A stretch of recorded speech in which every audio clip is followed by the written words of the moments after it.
Welcome to A Celtic State of Mind. I'm Paul John Dykes, and today I am flying solo. Why is that? Because AXOM's contributors do go to the games, and many of them are on their way to Spain. And unfortunately for some, that means that it's just me. The most unfortunate thing is that my face is much bigger when I'm on my own on the stream. But you know what? The fortunate thing is I can speak to you guys a wee bit more, because from time to time it's always great to get more and more of the comments up on the screen. What we're going to be talking about today, I'll run through the list of discussion points. You can tell me your thoughts and we'll bring you in as much as possible. And all I'll need is about a gallon of juice just to get me through this. Brilliant. Kyogo back on the score sheet. Are we too quick to write off some of our top players? Greg Taylor on the score sheet and with another assist. Is he the most improved player under Ange Postecoglou? Let me know your thoughts in the comments section. Wherever you're watching, you could be watching this on Facebook, LinkedIn, YouTube, or even Twitch. Carter Vickers and Yents. Interesting battle between Carter Vickers and Nubly at the weekend. Are you happy going into the Bernabeu with these two guys as your central defensive partnership? Let me know your thoughts. And how do they fare when you compare them with Carter Vickers and Starfelt? How's that going to fare when Starfelt's back? Haksabanovic, seen plenty of the ball at the weekend. What does he need to do to improve his game? He doesn't look as though he's quite there yet. He looks as though he's got all the attributes to be a top player for Celtic.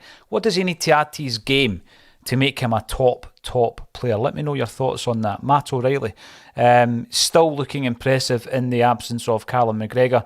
On a Monday, I'm normally joined by Colin Watt. Colin is probably on a tram or a boat or a plane or a car, a taxi, something, on his way, pedal cycle, on his way to the Bernabeu. And he disagrees with me about O'Reilly. I think O'Reilly has been outstanding in Callum McGregor's absence. Let me know your thoughts on that one.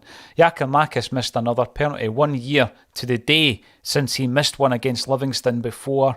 Yes, I know that he scored penalties in the interim. Is he one of these players that doesn't perform well on plastic? Nothing to do with the penalty. I thought he was murdered at the weekend. And the last time I remember saying that was against Alaba. Is he one of these guys that doesn't fancy the plastic pitches? Would you keep him on the penalties if Juranovic isn't playing? What do you do with a player like that? Do you just keep him on the penalties, get him to work through it? Let me know your thoughts. Jota came back with a bang, looking absolutely tremendous, gets his goal. Does he start in the Bernabeu? Is that a daft question? Who was the wee lady that he ran up to after scoring his goal? There was just a look of love in her eyes. Yuki Kobayashi, we have to very quickly get our heads and our tongues around these new names coming in from Japan. Is he going to be the fifth Japanese arrival under Ange Postecoglou? Is he the next piece of Ange's Celtic jigsaw? We've been banging on about the need for another centre-half, and is it going to be Yuki? I want to have a wee chat as well about what's happening at Queen's Park. I mean, they've just announced yet another appointment. It seems like something of a revolution around at Queen's Park. Tommy McIntyre has been given the job of youth development, head of youth development, which I think is a fantastic move. It's a shrewd move by Queen's Park. What is going down at Queen's Park? How far can they take it? I mean, there was one point the other night where they were 2-1 up against Dundee. They were sitting top of the league, top of the championship. Now, I know last season there was a quite incredible season by Arbroath, who are now languishing in the bottom two.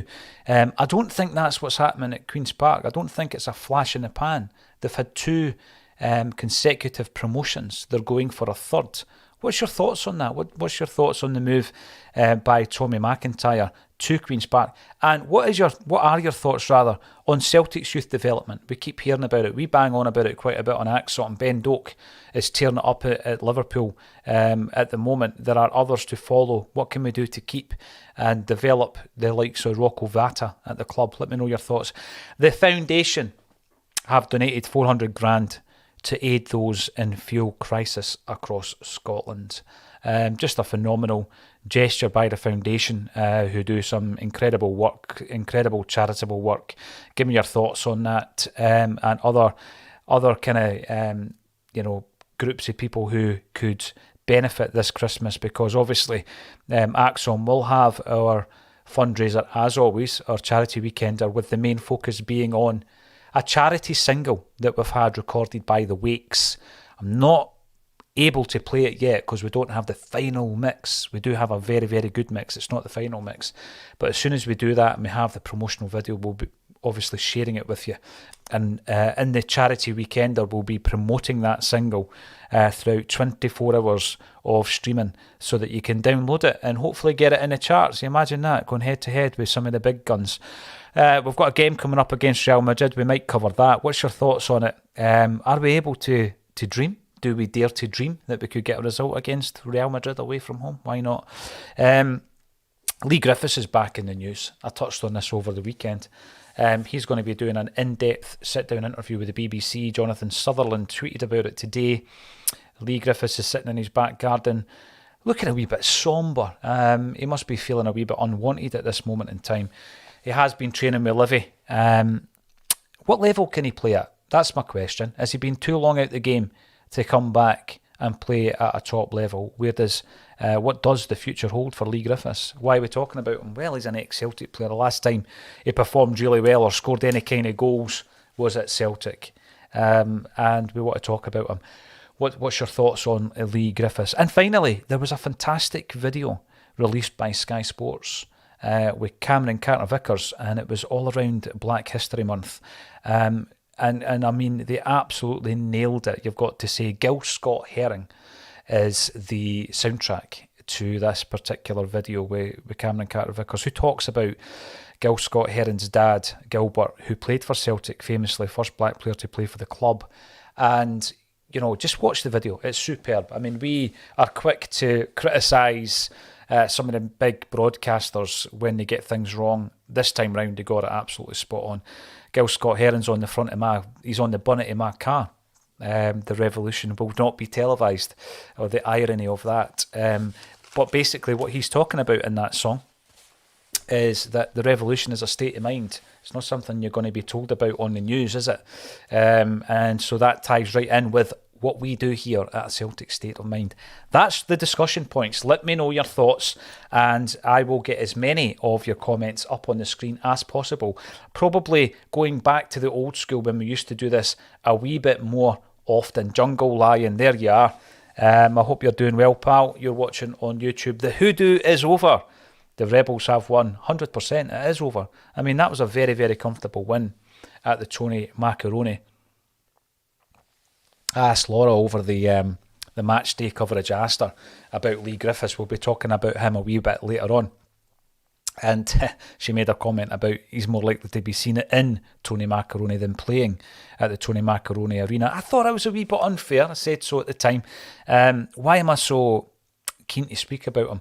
I hate to see talent. I really do. I hate to see talent wasted or unfulfilled. And there's been many, many players like that. And we'll be having a wee discussion about Lee Griffiths later on in the show. Jungle Lion, you were quick off the mark with 4 comments before anybody else got a look in. We still need another striker, reckons Jungle Lion. When you think Martin O'Neill had Larsson, Sutton and Hartson. I was at the John Hartson charity lunch on Friday. That's the second time in a row I've gone to that. It's a fantastic endeavour, obviously, for the John Hartson Foundation. He raised something in the region of 40 grand plus just on Friday. The big man has raised over £1 million since he set up his foundation 10 years ago. The chat came from Jackie McNamara and Joe Ledley. There were quite a few other ex-Celts in the audience, people like Peter Grant and Matt Wilson. There was quite a few ex-Celts there to support big John Hartson's foundation on the day. Compere was Peter Martin. We had a bit of comedy chat from John Gagan as well. And Big Hartson spoke about this, Jungle Line. He spoke about when he came to the club and the fact that we already had Henrik Larsson, who appears in the Sky Sports video as well, and Chris Sutton. And Hartson complimented that fantastically well, didn't he? When you look at the amount of goals scored between those 3 players, all in the same squad. Hartson, of course, joined a treble-winning side. And I think that Larsson and Sutton Had scored something like 66 goals between them the previous season. And John Hartson came into that side. Took a wee while to get his first goal, took a while to establish himself, but once he did, he was a phenomenal part of the squad. And I maintain, when we look back on Seville, and I'm sure we'll be looking back on Seville a lot more next year, when it's the 20th anniversary. How scary is that? 20th anniversary of the UEFA Cup final in 2003. When we look back on that, we ask all these questions around, what if? There's always these what if moments. People talk about, Rab Douglas was there actually on Friday as well. People talk about Big Rab. I've got a lot of time for Rab Douglas. People talk about the Bobo Balde sending off. But I think moreover than that, I think Big John Hartson was the biggest loss to us that day. I really do. Some might say, I think John himself says that he might have struggled in the climate. But I just think the big man being a part of that team on that particular day would have made a massive difference. Jungle Lion, what's your thoughts on that? What was the biggest factor? People might just say, you know what, Porto were a better team than us. But as a Celtic fan who may never see another European final involving Celtic, I say may never because I'm a dreamer. And I think that when Ange speaks, I dream even more about these incredible moments. I might never see another European final, so you look back on that and you think to yourself, what might have made a difference? And I think Big Hartson, as much as the Bobo sending off, etc., and the fact that Porto were a fantastic side, was one of the big reasons. The fact he wasn't playing that day was one of the main reasons we didn't win the game. And I know that Lubo came out over the last year to say that one of his biggest regrets is that he never stayed for another season. He thought he could have contributed something to the game in Seville. Jungle Line, you're coming up quite a few times here, but it's not favouritism. I'll get to everybody else. I've got a whole hour to talk to you, so we can indulge in more than one comment from the same viewer. That pitch was woeful yesterday. Should do what the Dutch have done and banned all plastic pitches. I do agree with that, I really do. And I know that it's a big, massive talking point every time we play Livingston. You'll watch the pre-match press conference, just about all the questions that are asked by the pundits are things like, how do you keep the motivation going when you go from Champions League to domestic? Another big question is that we have the plastic pitch to contend with, and Ange has answered that question time and time again. I think the only real solution to this is just get rid of them. They're absolutely a nightmare. I've suggested that I think that plays a part in Giakoumakis' performance. And I think also Laura made a very good point over the weekend. She spoke about the fact that football is a spectator sport. And more so than ever, and I don't just mean attendances. I know that there was a real post-war boom in attendances, and then there was a period of time where the attendances, they plateaued and they started going down. I'm talking about Scottish football here, and they started going down, which was part of the reason, along with Celtic dominating Scottish football, that there was the introduction of the Premier League. I remember looking at some old newspaper articles around, going from the old two divisions to the Premier League and talking about trying to maximise the game's appeal. A big part of that was the fact that attendances had started to dip. And, now the attendances, you look at Celtic's attendances are stronger now than they have ever been. When you consider that when Fergus McCann took over the club, and there'll be a big anniversary coming up in 2024, crazily enough, the average attendances, you got the big attendances for games like Rangers and the European games, but when you look at those early 90s attendances, what were you getting against Dundee United, Hearts, Hibs, Aberdeen? Maybe 35, 40,000, something like that. When you look back, and I know it wasn't as accurate as it is now, and a lot of the people in the stadium were not accounted for various reasons, but we built a 60,000 stadium at that point, when in actual fact our average attendances were maybe half of that.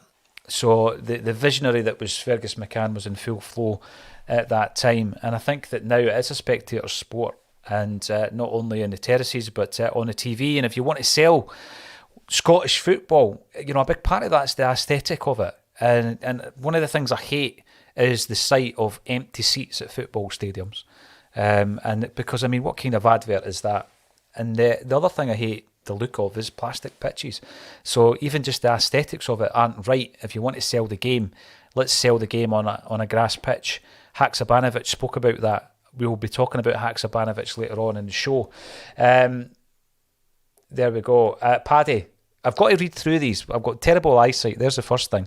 But I also need to make sure I can bring them up on the screen. I've seen better fake grass in people's gardens. That's a big thing now, eh? I mean, back in my youth, you played in the back garden and it was all grass, and you just basically cut it all up. But now people have got fake grass in their gardens. Why is it called AstroTurf? That's another thing. I remember reading this. I think it was in Bobby Lennox's book. Didn't he go to America to play for a wee while? Was it the Houston Hurricanes he played with? Something like that. But one of the first artificial pitch in world football was the Astrodome. So there was actually a manufacturer of artificial surfaces called AstroTurf. And so we're going on about it being AstroTurf. There is only one. It's a bit like a Hoover, I guess. There is only one AstroTurf, and it was laid at the Astrodome, hence the name. But yeah, the fake plastic pitches need to do one. We need to move on. There was a time not that long ago where we had, I think it was 4 teams. A quarter of the teams in the league had plastic pitches. You can then bring in, as well as the aesthetics, you can also bring in the fact that players are injured. I remember talking to Dunfermline players. You might recall that they probably lifted one of the best playing surfaces in Scotland at the time and replaced it with a cheap artificial surface that was being punted by Jurgen Klinsmann and Ian Rush. They were two of the ambassadors who were punting these parks to clubs all over Europe. And I spoke to a lot of Dunfermline players who played at that time, and they absolutely hated it. And a big part of that was the injuries that they sustained, but the long-term damage to their knees and their joints, their hips, their ankles, etc. So there is long-term recommendations for playing on plastic pitches as well that we really need to take into account. And the Urban Culture reckons only in Subbuteo should we see the plastic pitches. Subbuteo, of course, Urban Culture was the subject of that great song, All I Want for Christmas is a Dukla Prague away kit, which is now our logo, so we nicked that as well. So, first up, Kyogo. I read something, I think it was on our Facebook page. We've got a Facebook page as well, a group over there. There's got about 20,000 followers in the group. It can get a bit hairy at times. By the way, afternoon all, Paddy Lavery. I'm looking forward to seeing you, Paddy, in January when you come over for the AXOM live event with Brian McClare. It is completely sold out, by the way. There's a link still under the video just in case you want to be notified of any future events. So all you need to do is go on there. It looks as though it's sold out, but you can fire in your email address and I'll give you first opportunity to buy tickets for the February gig as yet unannounced. That's also going to be in Gracie's as well in Glasgow. And then March, we're already in discussions with a special guest for March. February's has been confirmed. But as I was saying, yeah, Subbuteo, absolutely. Urban Culture, it's Dillon Dreek where you are. Keith Oakton, as always, is calling in from Plymouth. You're watching on the YouTube. And this is an interesting one because I was round at my old man's a couple of weeks back and we were talking about, must have just been after the first game against Real Madrid. And my Uncle Chick was in the room as well. And my Uncle Chick was the first guy that ever took me to the Celtic game in 1987. I've mentioned on here before, my old fella had to work abroad following the miners' strike. Had to find work elsewhere. And for that kind of period, the kind of mid-80s period, I was dying to go to the Celtic games. But it didn't happen until 1987, by which time I think I was 8-year-old or something. And Chick, my Uncle Chick, took me to that game. So him and the old fella were in the house a few weeks back, just reminiscing about some of the old games they went to. They went all over the place. And I was talking about the Real Madrid game. For some reason, probably work-related, they didn't go to the Bernabeu, but they were at the home leg. The Urban Culture is Asking anybody go to the last trip to Madrid, my one and only European adventure, excluding Irish ties. Who was I speaking to recently? I was actually speaking to Frank McGarvey recently about that, because Frank was a Celtic player by that stage, but he wasn't in the team against Real Madrid. And he was in here with Tommy Sheridan, and the two of them were in recording an episode of their own show, which is on Tommy's channel on YouTube. And we were talking about the Bernabeu, because he asked the question, can you name the 11? Have a look at it. The starting 11 for Celtic was the same at Celtic Park as it was in the Bernabeu. And of course, we famously won 2-0 at Celtic Park. A game that both my old fella and my Uncle Chick were at. Johnny Doyle and George McCluskey scoring the goals. We go away from home and they beat us 3-0. Celtic are wearing this fantastic bottle green away kit, which is so hard to find. Not only the replicas, but the match worn are very, very scarce, very difficult to find for the book. I did track down a couple of them, I've got to say, and they are going to be in the forthcoming book, which is out for pre-order if you fancy buying that. Big coffee table book. I was talking to my pal last week. He asked me how much it was. He told me it was a rip-off. Cheers, mate. But it is a different type of book. It's quite a big, thick coffee table picture book. So feel free to get stuck in about that. There will be some jerseys in there you've never seen before. I'm pretty sure of that. And the football historians, the Celtic aficionados, there's even things in there that they hadn't seen. So my mind wanders when I talk about football jerseys. It's the Bernabeu. It's 3-0. And the players that I've spoken to, who were part of that game, are convinced that the referee had taken a bung. Can I say that? I'm not sure. I don't think the referee will be listening, but they had taken a bung, and there was a few really strange decisions that night in the Bernabeu. Other Celtic players, to be fair to them, have said we simply weren't good enough and we were beaten by the better side. But it's one of those games, isn't it? It was a quarter-final of the European Cup 1980, and we really didn't do anything in Europe until Martin O'Neill came in. So there was a huge gulf between that particular campaign and Martin O'Neill coming in. We never qualified beyond Christmas between 1980 and O'Neill's time, which is not good enough for a team like Celtic. And I know there was a couple of campaigns. I know there was the campaign that Davy Hayes' team were knocked out against Rapid Vienna, who went on to the final, actually, the Cup Winners' Cup, where Everton beat them. But other than that, no really a great time for Celtic in Europe. Who else was there? What are your memories? John Boy 1888 comes in. Hoopy Monday all. 2 massive away wins in the league over the last week. Absolutely. Maintain this lead up until the break and come back and kick on to another title. We're in much better shape, aren't we, than this time last year? And it's important to always go back to that and always remember where we were a year ago. We were a team fractured, low in confidence when Ange came in. Loads of work to do in the transfer market. Doing it in such a way we quickly lost 3 of our star performers. But the advantage of that was we were able to rebuild with the cash that we had recouped for them. And rebuild, Ange has certainly gone ahead and done. I think he realised that you had to get players in the door in the first transfer window, and then he could supplement them in the January. And we look at January coming up, and that is the headline today. 500 of you tuning in, by the way. Thank you, each and every one of you. Tell me where you are. Brendan Monaghan. If you haven't heard Brendan's music, get him checked out on YouTube, Facebook, etc. Always a big supporter of a Celtic State of Mind.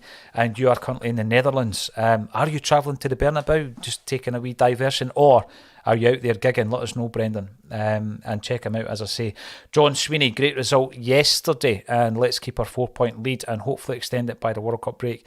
I'm going to make a prediction that we are going to extend it. I really do think that, because I've seen some ludicrous comments over the weekend regarding the reason Celtic are where they are is due to the poor performance of another side. Nonsense, absolute nonsense. Anyone who knows their football knows that that's a nonsense. Celtic have been far and away the best side by some distance this season. There's been a couple of performances along the way that haven't been fantastic, but we have shown also the depth of squad that we have as well. We have shown that Rangers, whose player it was that made these comments, have a long way to go before they can start competing with us. And as you were saying there, we get to January, I think the points gap, the deficit's going to be bigger than 4, and we strengthen again. And we've already started looking at and talking to players, depending on the report that you read. Yuki Kobayashi has already agreed a pre-January agreement that we're going to sign him in January. It looks as though Ange Postecoglou is going to dip into the Japanese market once again, the market that he knows so well. What I'm going to ask about Kyogo, I'm a massive fan. I think most of us are. He's 27 years of age now. You look at his minutes on the park, which all the statos tend to do now rather than appearances. How many minutes has he played? Right, so you obviously divide that by his goals and assists, and he scores or creates a goal every 101 minutes. Let's compare that to last season. Last season, he did likewise every 86.5 minutes. So there is no doubt that he's more prolific last season than this. He's gone through a wee spell, I think, a wee drought. And I read, as I was saying earlier, I'll come back to my points even when I get diverted. I was reading on the Facebook people saying that you cannot possibly compare Kyogo to Larsson. I wasn't actually comparing the two. What we said over the weekend is that there had been comments when he was on top form. There were comments coming in saying that Celtic fans hadn't seen such a naturally gifted player since Larsson. So what you're not doing there is saying he's as good as Larsson. You're simply saying we haven't seen someone as talented since Henrik Larsson's time, which in itself is a massive kind of statement. But that's what was getting said on Axom and in the comments section.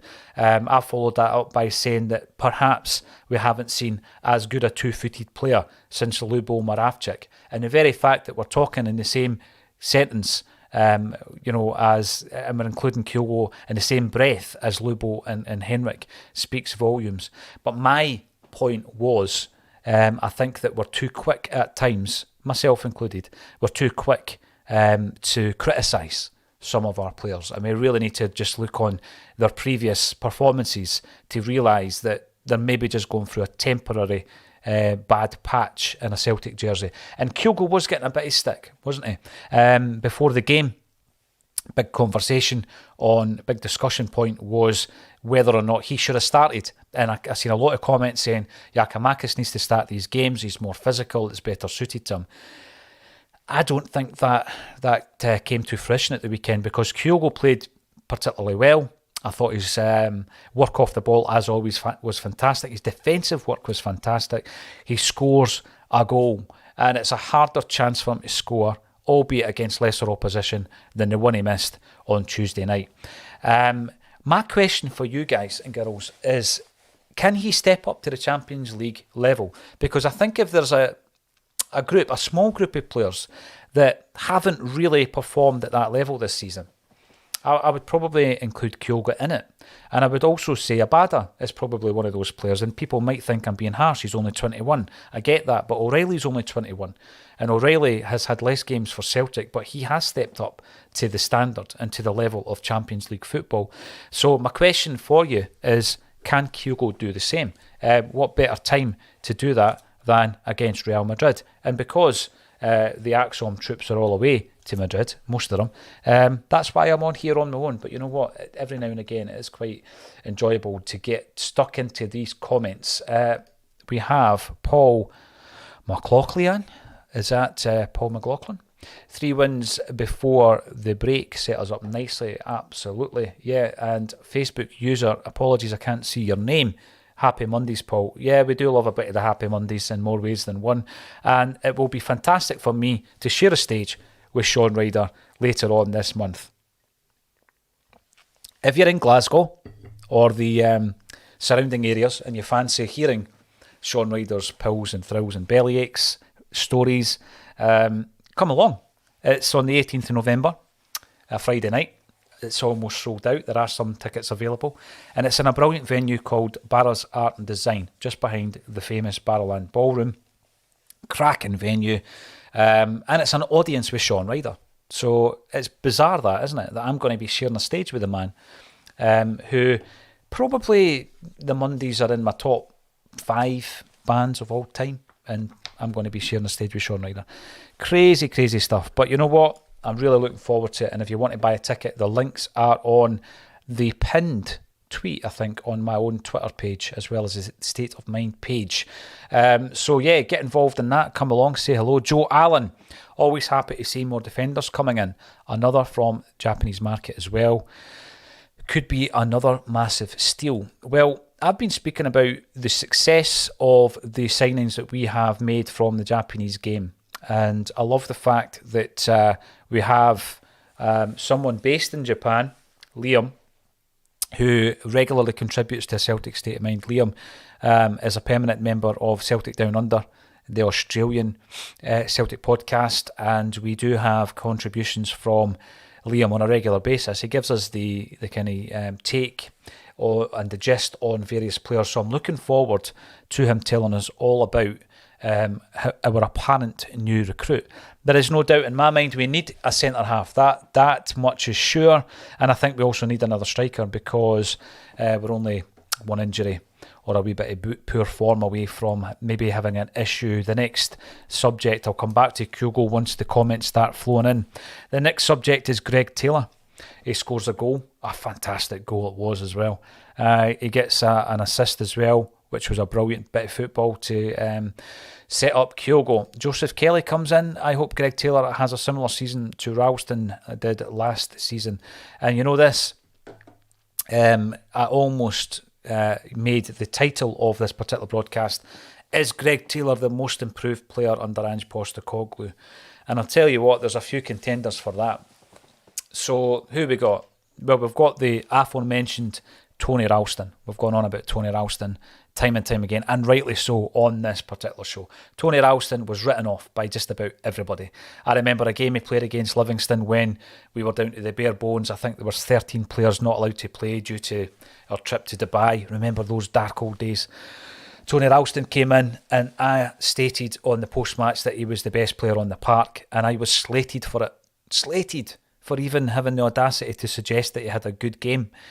That's where Tony Ralston was. And to be able to have the strength of character to come through that, and to be a part of the squad where we go to Livingston, Ralston starts, Juranovic is on the bench, nobody bats an eyelid about it. That wasn't the big talking point before the game. The big talking points on Axom, certainly before the game, were Kyogo in for Giakoumakis and Moy playing. People were concerned that Moy was playing. We thought back to the game against St Mirren where he wasn't great, and that was a concern. Nobody bats an eyelid now about Ralston being in the squad. Can Greg Taylor have a similar season? A wee bit different in terms of the player's situation, I guess. Ralston came through, I'm not going to say at the same time, but he was 17-year-old. Kieran Tierney came through as a 17-year-old. One played right back, one played left back. Tierney went on to unbelievable things, and I think there's still a lot more for him to do in his career. And Ralston was almost a forgotten man. You know, you look at the fact that that Livingston game was his first game of football for Celtic in 18 months. You know, and it's unlikely at that point, 18 months at a football club, not kicking a ball, you must think it's unlikely you're ever going to do it again. But that boy must have shown some amount of mental fortitude to come through that challenge and do what he's done. Greg Taylor came to Celtic as a very, very highly rated Scottish player. And I mentioned this again at the weekend. Best remembered in his days at Kilmarnock for sending Joey Barton flying in a Simunovic kind of style. Remember, Simunovic did it to Kenny Miller. Well, he did it to Joey Barton, didn't he? Greg Taylor. We signed him for, I think, maybe a couple of million. It was an undisclosed fee. He's come in. He's not played a lot of football. Under Neil Lennon, didn't play a lot of games. And I think that his turnaround under Ange has been absolutely phenomenal. He deserves all the success he's getting. He's proved a lot of players, a lot of fans wrong. He's probably proved Neil Lennon wrong. And Kevin McCluskey was right to point out that I think at the beginning of this season, or maybe last season, I still regarded Juranovic as our best left back. But I don't now. I did at the time. I certainly don't now. I think he's been absolutely fantastic. Joanne Douglas, here we go. I thought Livy would try and Julian Jentz, but he stood up to it well. We'll come back to Greg Taylor. I want to hear your thoughts. Is he the most improved player under Ange Postecoglou? Let me know your thoughts on that. Another one I would throw into the mix, a wee bit different scenario, is Joe Hart. Joe Hart's career seemed to be hitting the skids a wee bit. And obviously, since he's come into Celtic, he has performed extremely well, and he's performed on the Champions League stage again. Maybe a player who thought that those kind of days were behind him. So he's definitely in there with a shout as well. Who is Celtic's most improved player under Ange? Is it Greg Taylor? Is it Tony Ralston? Is it Joe Hart? Let me know your thoughts. This brings up, Joanne Douglas, it brings up the next part, the next discussion point rather, CCV and Jentz. I felt that at the weekend there was a couple of battles, wasn't there? I thought Jentz came through the game without an issue. There was no Julien-esque concerns. Julien didn't like, it would appear, either the pitch or Lyndon Dykes or a combination of both, and he didn't perform well. And it led us to believe that he couldn't play on plastic pitches, actually. We knew that Simunovic couldn't play on a plastic pitch. But I thought Jentz was really sound. I liked the way that both he and Cameron Carter-Vickers continued to miss out the midfield and go straight to Haksabanovic. I'm not sure Haksabanovic had his best game. He had plenty of the ball. I'm going to ask you in a wee minute or two what he needs to do to improve in his performances for Celtic. But Jentz came through that really, really well. Even though we are signing, it would appear, a new centre-half, I would still be going to make Jentz's deal permanent at the end of this campaign. I think he's done enough. He's shown us enough in terms of his relationship with Carter-Vickers to suggest that our squad would be so much stronger with Jentz and a new arrival. Is that new arrival going to be Kobayashi? It looks very, very likely. What did you make of Carter-Vickers' battle with Nubly? I mean, he's come up against much more talented players this season, both domestically and in Europe, hasn't he, Carter-Vickers? But Nubly, he went toe-to-toe with them. Fair play to the big guy. Carter-Vickers got a booking for his troubles, but he came through unscathed, I think. But, it was a challenge. It was a head-to-head, good old-fashioned battle. And by the way, Kevin Graham must be feeling sorry for me, or maybe he's bored of me talking on my own, because he's joining me on the stream like the good old days. What took you? It's 37 minutes in. Lunchtime, mate. I had to wait till I finished my work before I could actually appear. I'm kidding, man. I'm kidding. The fact that you've came in is much appreciated. You've came in like a James McCarthy-esque last 20 minutes. Superb. Love it. Kevin, tell us what on earth you've been up to over the weekend. What have you been up to over the weekend? You've been gracing the stage again. Yes, I had a hometown gig in Stirling last night at the Corn Exchange, where I was supporting the legendary Oasis tribute band Stop the Clocks, who are dedicated listeners to Axom. So I'm sure Suey's probably watching this. Shout out to Suey. He's been on the show. He has been on the show. He was asking for you last night, mate. So big thanks to them for putting me on. It was an interesting night. I done my usual. I annoyed some people. Some people loved me. Some people didn't like me. This woman walked up when she was going out for a cigarette and gave me her one finger right in my face. Really? Which was quite nice. Had you previous with this female, because this was a hometown show, was she previously at your school, or had you upset her during your wild days, Kev? No, she was far, far older than me. I mean, my retort to her was somebody's ma's not taking a divorce very well. So that's what I says to her. Do you mind dividing opinion, Kev? No. You're quite happy with that? No, art's meant to divide opinion. I would rather have somebody have an opinion on it than just go, that was just, I can take it or leave that, So. Well, here's an opportunity then, right? We're digressing a wee bit, but there is a point to this, and we'll come back to some of the points we've already raised. Kevin performed live at two of our events recently. The first one was at Edinburgh, St James Quarter. Second one was in Dunfermline at PJ's. And just over the weekend, Kevin, I was looking through the content and the footage of you performing live.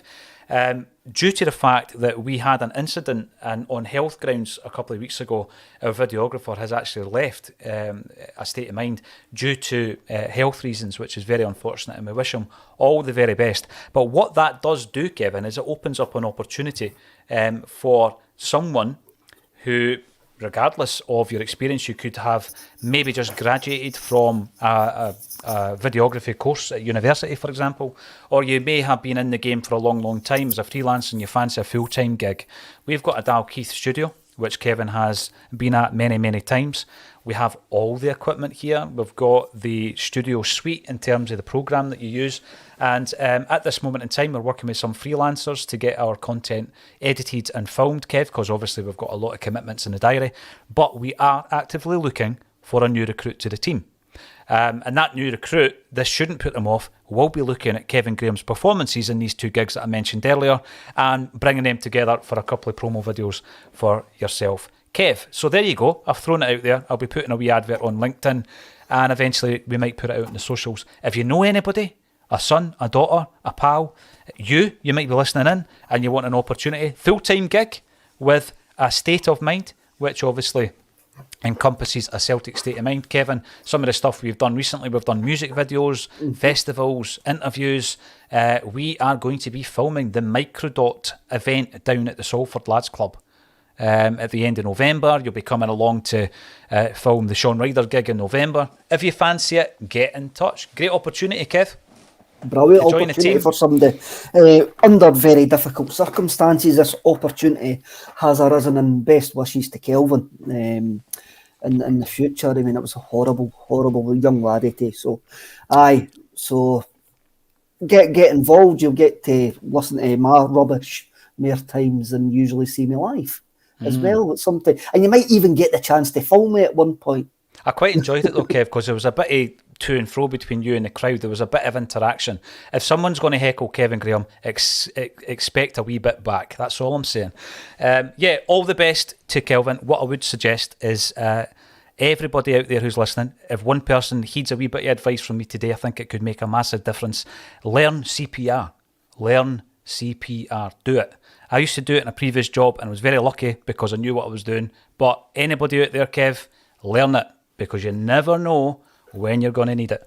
CCV and Jents, we were just talking about that. I'm going to go over some of the points and we're going to bring in more of the comments, Kev.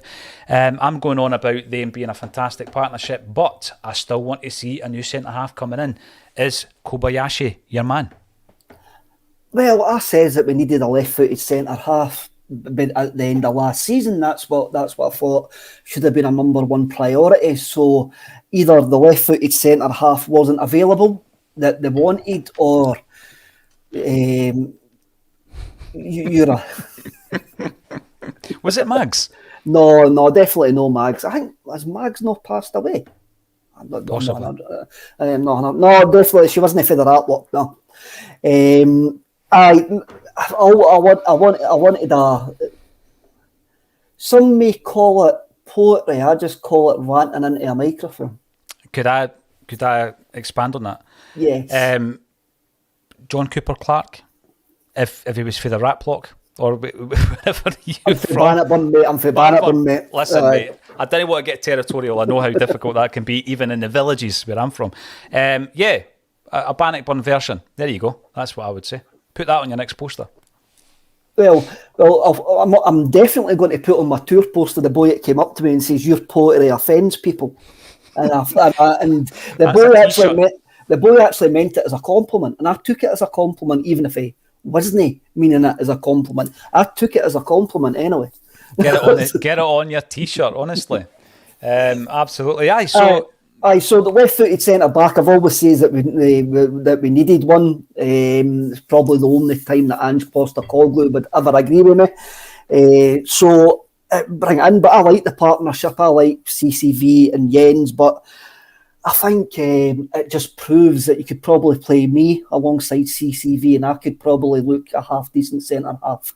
The big man's immense. He handled, Andy Walker's love child, for those who listen to the Sky commentary. I thought Andy Walker wanted to have the big fella up front for Livingston's babies yesterday. The big fella done nothing but foul and charge about like a like a IKEA wardrobe found on a flight of stairs, but Andy Walker thought he was the reincarnation of Pele.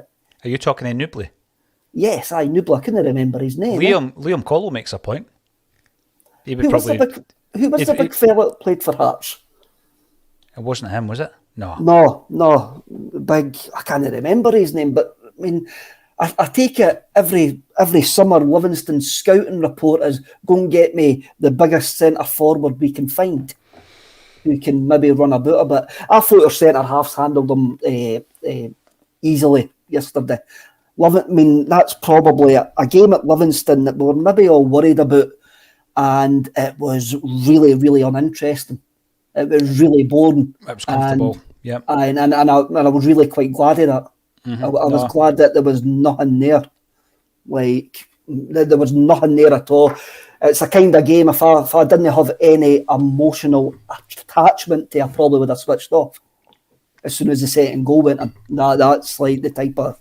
And I'm quite glad that we got that, because I hated the whole... the guy Crocker, he keeps on going on about... I didn't like listening to this guy commentary. I'm usually on a dodgy link somewhere, and I've got an American commentary, but I was up watching it with my dad, and he pays for Sky, and the big guy was going on... Ian Crocker was going on about Celtic have only won here, bet Livingston 5 times since they came back into like the league and stuff like that. And I'm going, stop going on about it. I mean, they're a team of mutated jelly babies, man. It should be booted out the league. And I'm quite glad we had a comfortable victory against them. Yeah. I'm quite liking the list of big guys who have played for Hearts. Names coming in the comments.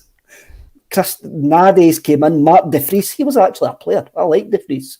He was at Wolves, wasn't he? Did he go was down a bit of a player. Yeah. But the big guy, Pigeon M, comes in with Kapuzu was the big guy that caused Brendan Rodgers' Celtic a bit of a problem. I think they signed him for a tar squad when the N6 or something like that big fella. Pete McGee, we spoke earlier, Kev, before you jumped in, and it's great that you're here with us. Pete McGee reckons that Taylor, who didn't fancy it first, is now a candidate for Player of the Year if he keeps on playing this way. I shared a comment on social media with the group earlier on during the weekend, actually it was, Kev, because there's this tendency to say, right, this player is now playing well, right, Taylor. Therefore, as a Celtic fan, just enjoy it. That's what I would say. But some people out there on the social media are like, well, I'm going to have a dig at somebody because they once said that player was no good. And they just basically said, Axom have been digging up Greg Taylor for months, and say, every time you went on, there was somebody saying, and that didn't sit right with me, because I would say there was a couple on this show who might have thought that he wasn't up to scratch, and in particular, up to scratch in the Champions League. But there are others like yourself, Brian Degnan, Kevin McCluskey, Colin Watt, and Amy Canavan, Lawrence Connolly, who have constantly credited Taylor, constantly spoken positively of Taylor. You even said he was a future captain, Kev. I did.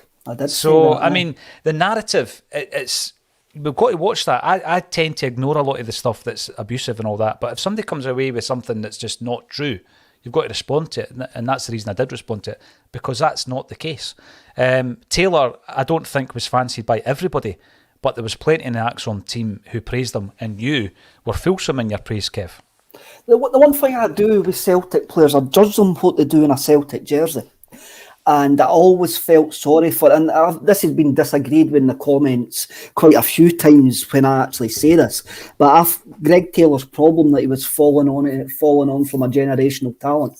He was falling on from one of us, and as in KT, yeah. So when he came in, everybody was seeing him as an automatic downgrade. I'm not saying he's at KT's level, but he's been absolutely fantastic for us this season. Then you also need to add in the horrendous 10 season as well, where nobody played well, and everybody just thought everybody just thought that he was only getting a game because we didn't have another left back. So Liam Scales is up at Aberdeen. Alexander Bernabe, who my father-in-law got a picture taken with Robbie Williams last week. Robbie Williams? Yes, he played the Is Hydro. he still a thing, did he? Aye. It's interesting, Kev, when you're not looking for things, right, that they can pass you by. I mean, that's a big gig. And I didn't even know Robbie was still singing. Yeah, well, my father-in-law got a picture took with Alexander Bernabe at the Hydro last week on the way out. Argentinian man, no taste in music. Somebody will need to sort that out. He needs to go for a wee car journey with Matt O'Reilly and get some AC/DC or something like that. No Aerosmith though. No Aerosmith. No, come on. Talking the Argentinians and music and all this kind of stuff. Obviously, it would have been Maradona's. Was it his 62nd birthday? 62nd over the weekend, and there was a great picture popping up with him with Liam and Noel Gallagher. A fantastic behind-the-scenes backstage photo where I'm sure they were drinking more than the diluting juice that I'm drinking. However, it made me actually recall that Noel Gallagher was releasing a new single today. You heard it? I know it's called Pretty Boy, but I haven't heard it yet. Nah. And Johnny Marr's on it. Give it a spin. I will do. We left back with Taylor. Bernabe's come in, and I would probably make a wild guess, not knowing the makeup of the Celtic coaching staff or dressing room, that Greg Taylor is a very, very popular person in the Celtic dressing room, and Greg Taylor is probably one of Ange Postecoglou's favourite players. Because he knows what he's got, low maintenance, and he knows what he's going to get from, and he's probably took on board everything Postecoglou's actually told him. I think you're right. I'm going to run through every point of discussion, Kev. We've only got about 8.5 minutes to go through them, but fill your boots. I want to cover them all because I did run through the discussion points at the top of the show, and there might be some points coming in that I want to share with us. Before I do that, though, David Quinn. Come on, man. Ange is special. Enjoy his style while he's here. The English will be keeping an eye on him. By the way, I think they probably already are. Let's be honest. They will already be keeping an eye on him. We've covered Greg Taylor. We've covered CCV and Jens, the partnership. Kyogo, Kev, my question to you was that I feel he's been a wee bit disappointing in Europe. Can he step up to the Champions League level? And I don't just mean this week. I mean, as a Celtic player, can he make that step up? I think he and Abada at the moment have flattered to deceive. I don't think their performances have been great. But I do believe that they can step up. What's your thoughts? We need them to step up because we're not going to sign a Mudryk and we're not going to produce a Mudryk as for discussions that we've had time and time again. That if we had a Mudryk, I says last week and I'll stand by this, if we had a £50 million striker, we're sitting in the Europa League or possibly even challenging for second. The only reason that we're out of Europe at this precise moment in time is the 2 games we come up against Shakhtar, we missed chances and they had Mudryk. If we had a Mudryk to produce, he would go to Man City or Liverpool at 16 as soon as he could sign a professional contract. That's the way of it. So we've got to hope that guys like Giakoumakis and Kyogo can step up to the mark and actually learn from this season. I think that he can step up. I did say last week, I think that we'll be the biggest team that both our strikers ever play for. Maybe that says a level. He has scored goals in the Europa League. He scored goals in the Europa League last season. So, but I do hope to God that he gets another chance to actually prove me wrong next season. Abada, Robert Highline says that he freezes in Europe. The guy's 20. He froze. It was interesting to hear Matt O'Reilly talk about the players being anxious as well, and they need to get over that. So the guys know what they need to sort out. But Kyogo had no right to score that yesterday. That is a peach of a goal, a real peach of the goal. I hope he can step up. I really do hope he can step up because it will be good for.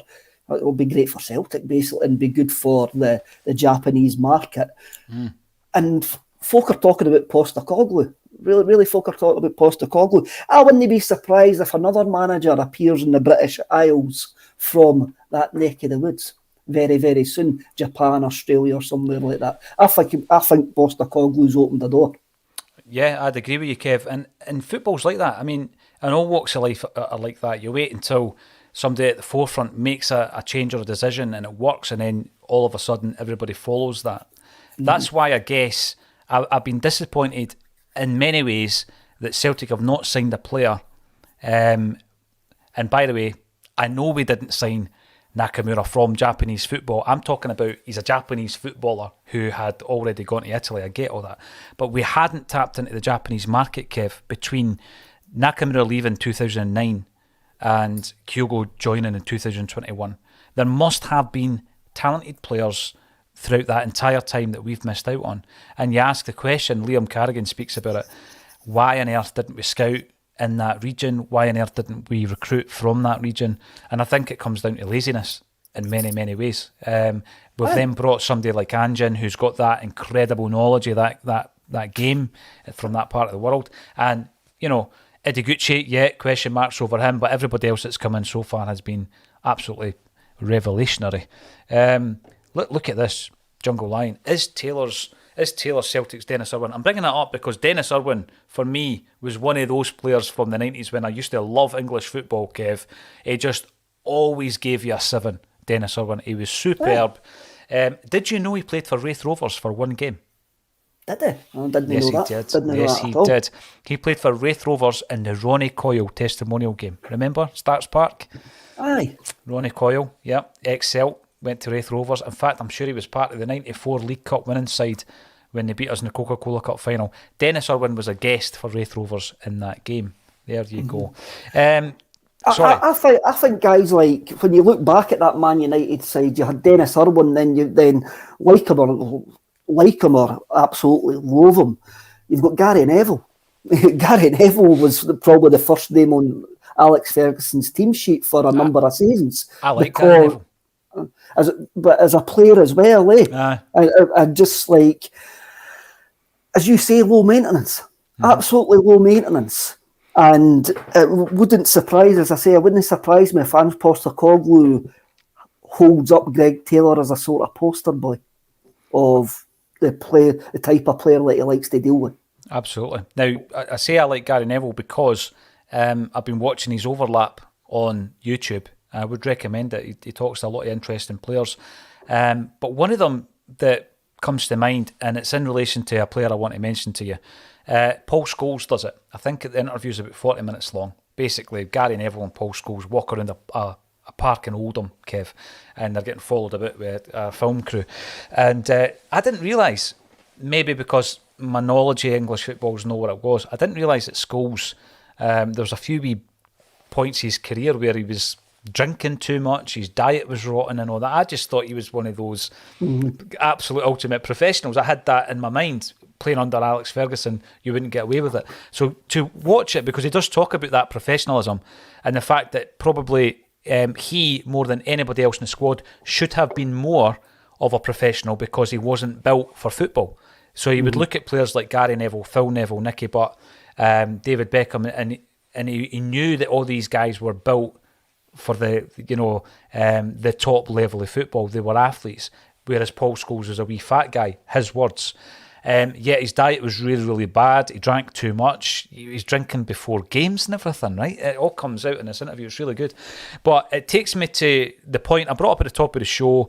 Lee Griffiths is giving a big interview to the BBC, Kev, and I see the picture there, Jonathan Sutherland's obviously interviewing him. It can't be called The Last Chance Saloon because that was a while back. Aye. And I'm just wondering, he's training with Livy. People might say, why are you talking about him? He's an ex-Celtic player. He's training with Livy. What's he going to do? Where's he going to go? What's his level now? I mean, if you've been out the top kind of level for that long, Kev, it's very difficult to get back in. It's very difficult to get fit. If you think about... I remember two players, Michael Owen and Owen Hargreaves. They were both without a club for a period of time, and both of them did something a wee bit different. Owen Hargreaves started recording like a YouTube video of his training programme to prove to people that he was fit, and Michael Owen actually created a CV, believe it or not, and sent it out to clubs and got a move. Bizarre. What's Griffiths done? no much. He went boxing training for a bit. He went for a jolly in Australia and played 2 games of football. And now he wants signed up. What does the future hold in your view? Michael Owen's CV was bound to be born, black and white, done in a nice, like... Comic Sans. No, he wouldn't use Comic Sans. Michael Owen would never use Comic Sans. What does Lee Griffiths need to do, and what's his level? Well, obviously, his level's no Dundee, and his level's no Falkirk, because he failed at both of those clubs. I didn't care what that Australian thing was. That's what Michael Owen would use, definitely. Definitely. Size 12 font as well. Nice. And so what is Lee Griffiths' level? There doesn't seem to be a club in Scotland willing to take a chance on him. I thought Livingston might have took a chance on him because he's training there, but obviously he must be so far like away from match fitness and sharpness that they're not even willing to take a chance on him as well. It's very, very difficult. He just seems like he's got his issues, and he needs to get over them. I mean, he's 31, but his level is now the lower leagues in Scotland, and that's maybe even part-time. It's sad. It's sad. But it comes down to that professionalism. That's the reason I brought up the Paul Scholes thing. We're talking about Gary Neville. Paul Scholes talked about a professionalism. Is it too late once you get to a certain stage? I don't think it's ever too late to be prime condition. I think diet and a training regime can turn you around, Kev. I wasn't talking about old guys like us, but I'm looking at Griffiths and I'm thinking, you've got to go elsewhere. Jason Cummins, different scenario, but sometimes you just need to get out of the Scottish football bubble, go somewhere else, and enjoy the last 3 or 4 years of your football. And I think that's what he needs to do. I need to make a couple more points, Kev, before you go, and I know that you're a busy man.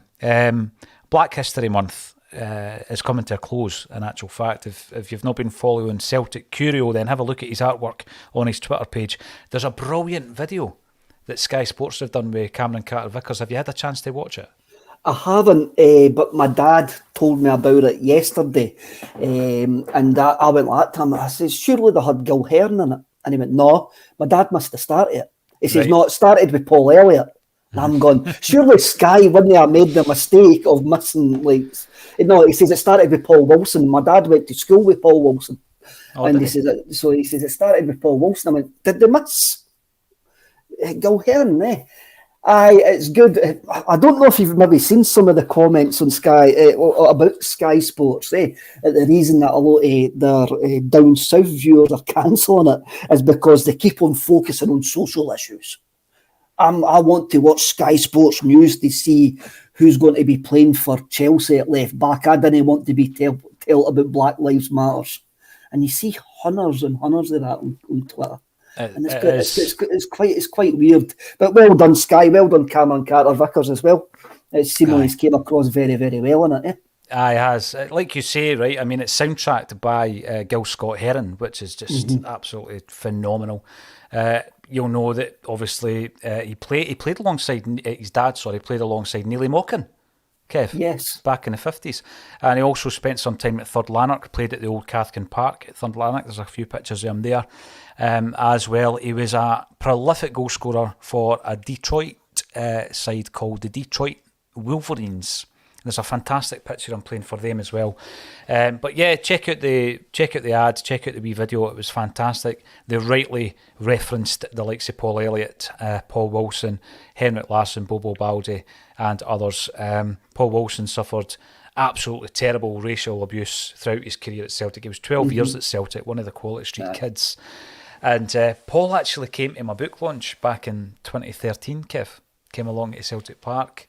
He was brand new. His daughter then came to a game with us up at the park as well, Kerry. So Paul obviously sadly passed away, but yeah, it was fantastic and a timely reminder of our own history as well. John Barnes was in that video as well, Kev.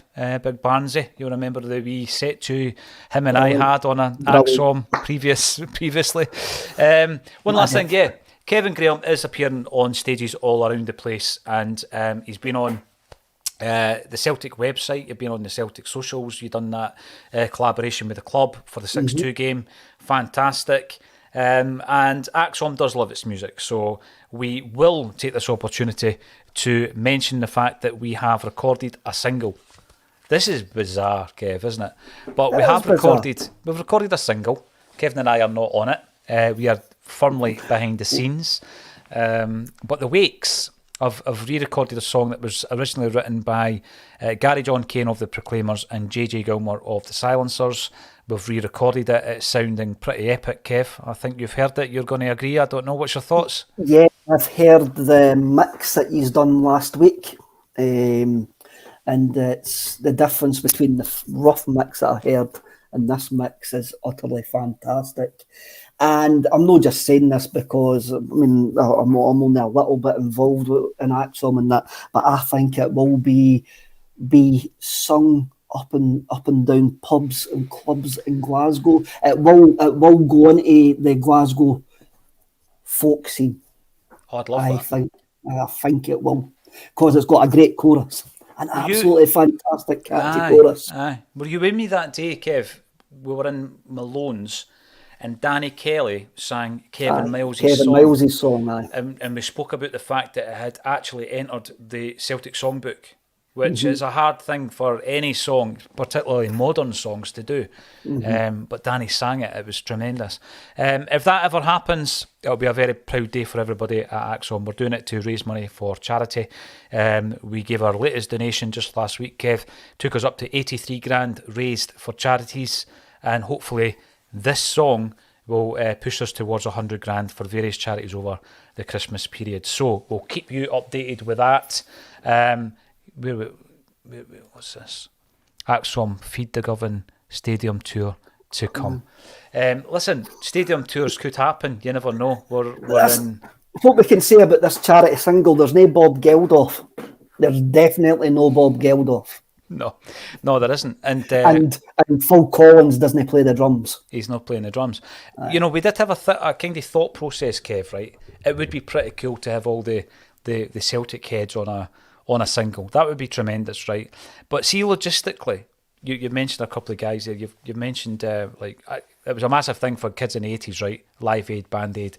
And to get all the people in the same room must have been pretty difficult, because just for us to do what we've done on a much, much smaller scale has been hard. It's been really logistically very difficult to do it. So to get dozens and dozens of people on a song to sing must have been massive. There might be a few surprises though. Also as well, Paul, I mean, you have to go through quite a lot of layers to get to these guys. You can ask these guys and women directly and they go, I will do it. Then you need to go through publicists, you need to go through agents, and it's very, very difficult. And unfortunately in this country, sometimes a Celtic connection is seen as a bad thing. So a lot of agents and publicists won't actually touch anything that we're doing with a barge pole, because it's a Celtic state of mind, which is very, very sad in this country in this day and age. No, you're right. And you sometimes speak directly to artists and they'd be up for it. Aye. But the minute it goes through the layers you're talking about, you know, they're not interested. But we are going to do it regardless. And it's going to be part of our charitable fundraiser at the end of this year. Kevin Graham jumped on for the last half hour of the show. I must thank you very much for that, Kev. It was great fun chewing the fat with the commenters, but even more so when the old school get back together. Got the band back together on a Monday afternoon there, Kev. Nice one. Definitely. Remember what I said, ladies and gents. Somebody out there could well be our next videographer. We've got a full-time position.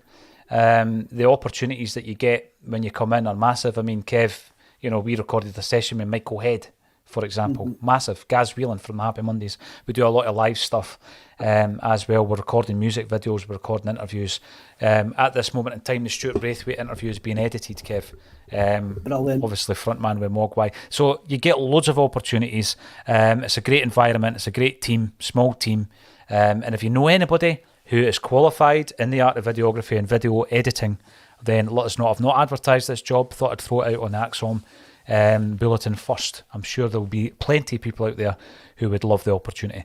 Thank you, everybody, for your continued support. Thanks for tuning in on a Monday afternoon. And finally, thank you to the podcasting poet Kevin Graham for joining me on A Celtic State of Mind. Cheers.